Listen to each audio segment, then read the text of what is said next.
यहाँ रखा भी है कि समाज में जो परिवर्तन किए गए, सकारात्मक परिवर्तन हुए, वो सदैव समाज के ही लोगों द्वारा किए गए। सत्ता और सरकार की उसमें भूमिका उन परिवर्तनों में बहुत ज़्यादा नहीं होती है। वैसा ही एक प्रयास आज मैंने इस संघ का, जो नवाचार संघ है, उसका देखा।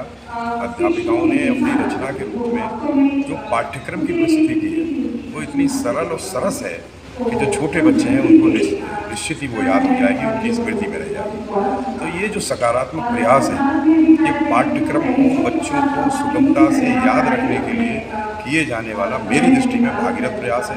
मैं इसलिए संघ को और इसके संघ के अध्यक्ष अपने भाई मनोज कुमार सिंह जी को, समस्त पदाधिकारियों को हृदय से बधाई देता हूँ कि वो भी अपने इस काम का महत्व समझें। वो शिक्षा के क्षेत्र में बीज रूप में एक बड़ा काम कर रहे हैं, जो वट वृक्ष के रूप में समाज में पनपे।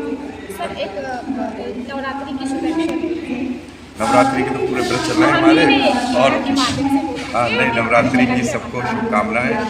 और नवरात्रि जो त्यौहार है वो मौसम है, 2 ऋतुएँ हैं, उनके संक्रमण काल का त्यौहार होता है। और उस दौरान इन 9 दिनों में हम ईश्वर से, माँ शक्ति स्वरूपा से अपनी लौ तो लगाते ही हैं। स्वास्थ्य की दृष्टि से भी ये सबके लिए बहुत उपयोगी है। अगर इस 9 दिन के व्रत हैं तो आप बुखार, जुकाम और ठंड और ये संक्रमण काल के जो बुखार हैं, इनसे आप बच जाएंगे।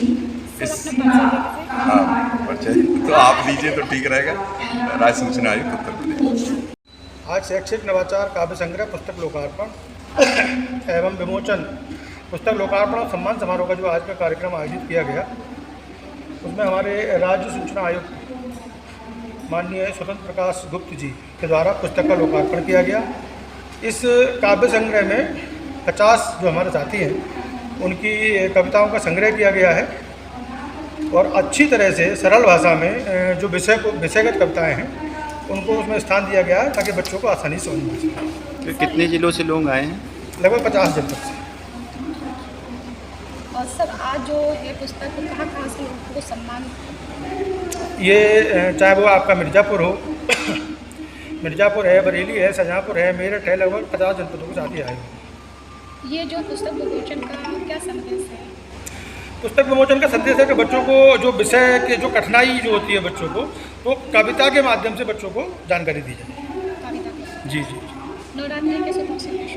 नवरात्रि की सभी को जो है बहुत बहुत बधाई, सभी को शुभकामनाएं।